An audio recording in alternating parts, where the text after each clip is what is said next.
Avinash institute of education में आप सभी का स्वागत है। मैं हूं अविनाश मिश्रा। आज की इस वीडियो में हम लोग ब्रह्मांड क्या है इसके बारे में गहराई से अध्ययन करेंगे। ब्रह्मांड को समझने से पहले हम लोग कुछ अवधारणाओं के बारे में अध्ययन करेंगे कि ब्रह्मांड से संबंधित ऐसी कौन कौन सी अवधारणाएं हैं जो परीक्षा की दृष्टि से बहुत महत्वपूर्ण है और परीक्षा में इस प्रकार के प्रश्न पूछे जाते हैं। तो आइए ब्रह्मांड से संबंधित जो अवधारणाएं हैं सबसे पहले हम उसको समझते हैं। क्लॉडियस टॉलमी ने सबसे पहले जियोसेंट्रिक अवधारणा का प्रतिपादन किया। क्लॉडियस टॉलमी ने सबसे पहले जियोसेंट्रिक, जिसे हम लोग हिंदी में भू केंद्रित अवधारणा कहते हैं, तो क्लॉडियस टॉलमी के जियोसेंट्रिक यानी भू केंद्रित अवधारणा के अनुसार पृथ्वी ब्रह्मांड के केंद्र में है तथा सूर्य व अन्य ग्रह इसकी परिक्रमा करते हैं। क्लॉडियस टॉलमी ने सबसे पहले एक अवधारणा का प्रतिपादन किया। उस अवधारणा को हम लोग जियोसेंट्रिक या भू केंद्रित अवधारणा कहते हैं। इस अवधारणा के अनुसार जो है ब्रह्मांड के केंद्र में क्या है? पृथ्वी है। क्लॉडियस टॉलमी ने बताया कि ब्रह्मांड के केंद्र में पृथ्वी है। सूर्य व अन्य ग्रह क्या करते हैं? पृथ्वी का चक्कर लगाते हैं।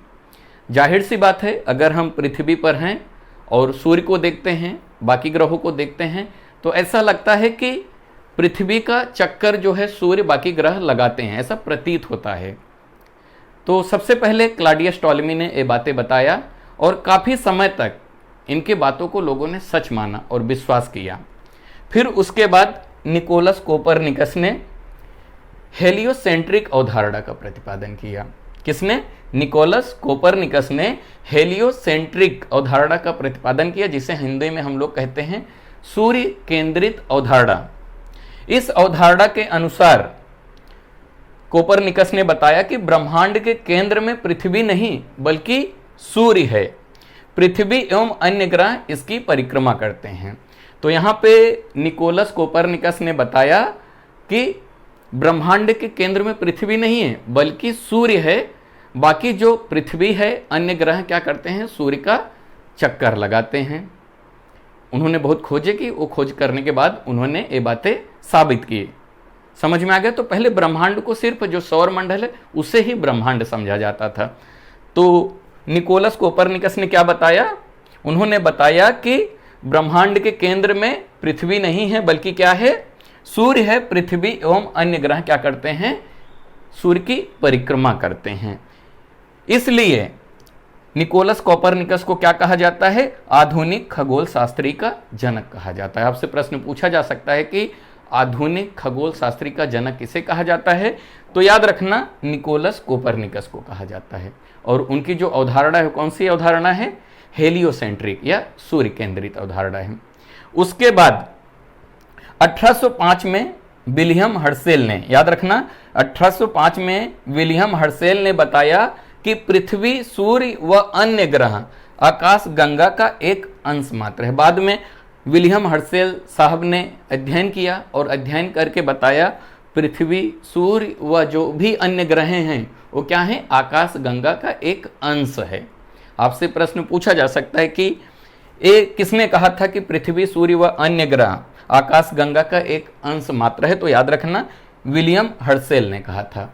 फिर बाद में एडविन हबल ने बताया ब्रह्मांड का विस्तार अभी जारी है। हमारी आकाश गंगा की भांति ब्रह्मांड में लाखों आकाश गंगाएं हैं।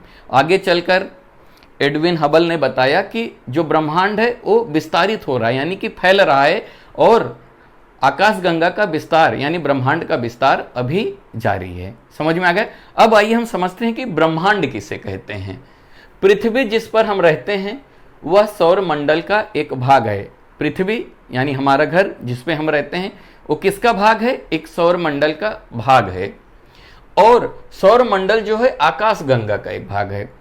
पृथ्वी जिस पर हम रहते हैं वो किसका भाग है? सौर मंडल का भाग है। और हमारा सौर मंडल जो है आकाश गंगा का एक भाग है तथा लाखों आकाश गंगाएं मिलकर ब्रह्मांड का निर्माण करती हैं। हमारा पृथ्वी सौरमंडल का अंश है या भाग है, और सौरमंडल जो है आकाश गंगा का भाग है। लाखों आकाश गंगाएं मिलकर किसका निर्माण करती हैं? ब्रह्मांड का निर्माण करती हैं। लाखों आकाश गंगाएं मिलकर किसका निर्माण करती हैं? ब्रह्मांड का निर्माण करती हैं। ब्रह्मांड कितना बड़ा है इसका पता अभी नहीं लगा है। लोग बोलते हैं ब्रह्मांड जो है अनंत है। अगर मान लेते हैं ब्रह्मांड का कहीं आखिरी छोर है, ब्रह्मांड का अगर कहीं पे ब्रह्मांड खत्म होता है तो ब्रह्मांड के उस पार क्या होगा ये भी जानने की इच्छा लोगों के मन में आएगी। लेकिन ब्रह्मांड कितना बड़ा है अभी तक इसकी जानकारी है नहीं, इसका खोज किया जा रहा है। लेकिन ब्रह्मांड जो है लाखों आकाश गंगाओं से मिलकर बना है। अगले वीडियो में हम समझेंगे कि आकाश गंगा क्या होता है।